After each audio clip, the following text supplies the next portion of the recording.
Hey everyone, this is Kevin the Apptrepreneur, and here we have a final update to a story that started out really bad, got good, and now is probably at the best it's ever been. For those of you who are not aware, several days ago there was a driver who got into an altercation with his passenger. According to what we know, although it can't be confirmed because dash cam footage doesn't show us anything that happened before the argument took place, the passenger wanted to play some music.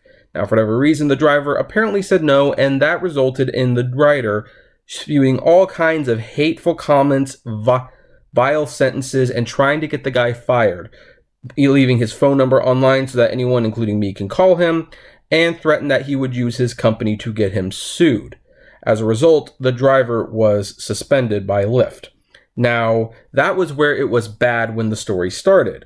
Where it got good was that the Lyft driver was not only reinstated, but the passenger who was so rude and abrasive towards him lost his job. Apparently, his company didn't think it was very funny or amusing that he was throwing around their name to threaten legal action against people who they had no personal problem with. But now it's even gotten better. See, before his reinstation was a sure thing, before it was certain, before it was a guarantee that he would be back on the road and making money as this was his only means of income, he started a GoFundMe page for $20,000. And I am happy to report that after 4 days, it has blown well past that $20,000. It is in fact more than $23,000. And just for the record, in full disclosure, I contributed $5 to that GoFundMe campaign. Now, some people have actually been pretty happy for him. A lot of people have been happy. It's kind of like a good job, buddy, and screw people who treat you badly. Because as I said since the beginning, if Uber and Lyft won't watch out for the drivers, the Uber and Lyft drivers will watch out for each other. Now, there has been some questions, though, from some people asking why he should keep this money. After all, while it was a terrible situation, we're not going to deny that, it was resolved rather quickly and he is on the road again. So what entitles him to this money? And people who ask that, I think, are missing a bigger picture, the point of GoFundMe, and of course about the potential ramifications we might still have to talk about. First of all, to say that, well, aren't you going to give their name back is to completely miss the point.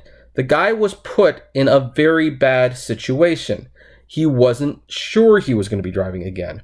Driving again and providing for his family wasn't a guarantee, and he might have easily had to look for other work and had no ways to support himself in the meantime. Lyft, like they always do, suspended his account pending an investigation. Now, some people might justify that, but the thing is, when your livelihood is at risk, you don't want to be suspended, and Lyft should be compensating you for lost time. Again, if Lyft and Uber will not compensate the drivers, if they will not look out for the drivers, it is nice to know the drivers will look out for each other. The other thing you have to keep in mind, and this is point number 2, is that GoFundMes are, no one needs to give to a GoFundMe. GoFundMe is essentially e-begging. I know it is. That's when people who are at a low point ask for the generosity of people and they hope for the best. And what's nice about GoFundMe is that once in a while, humanity does come through. They do provide. And in this case, it was thousands of other Uber and Lyft drivers who saw this, could easily see them in this situation and giving generously to the guy. If you give generously, I don't think you should expect it back when things turn out okay or when he raises way more than you think he's going to. But then there's the third thing, and he has actually alluded to this in his update. The passenger is pissed. He's flaming pissed. You might think that's a joke, but it really is not. If you watch that video, I'm not talking about his sexual orientation. I'm talking about his mannerisms, his attitude, the length he was willing to go to be a hassle to this guy. Now, that totally backfired, but his face is on the internet now. And even though there's a couple points of video where he acknowledged and said, film as much as you want, he is getting a lot of flack for this. And people do not like having this sort of pressure on them for their own mistakes. He very well could follow up with a lawsuit on this guy to take him to court. At that point, that $23,000 would become very important. And what makes it all the more likely is he is probably aware of the GoFundMe campaign. And he's probably thinking to himself, you know what? I'm the reason he's got that money. I'm going to sue and I'm going to take some of it. The chance of a lawsuit always rises dramatically when there is something to be gained, and this guy is well aware of the financial gains this guy has achieved since the little incident.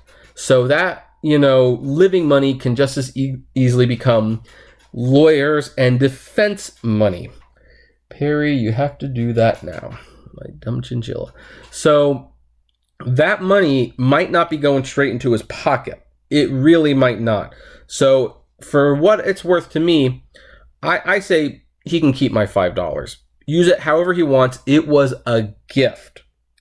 There's no strings attached, although if he ever wants to come onto the podcast and talk about his experience, he has an official invitation. And for that matter, the passenger who was in this situation, who started this mess, he is also invited onto the podcast to share his side of the story if he ever wants to. But in the meantime, for the driver who showed a lot of restraint and showed true professionalism and got suspended for no good reason just because someone wanted to blow off their mouth, I say good for him. I'm glad he has a financial reward. I'm glad it's going to come in handy, whether it's through buying food, paying rent, or paying legal fees. He is more than entitled to it, in my opinion. And I just wish every driver who goes through this got this sort of compensation. And of course, I should end that the saddest thing about this is that the rider has not been suspended from the Lyft platform, and Lyft themselves did not compensate this guy for the potential lost revenue he did suffer because he wasn't driving for a day or so. Again, things might have turned out pretty good in the long run, but that was far from certain.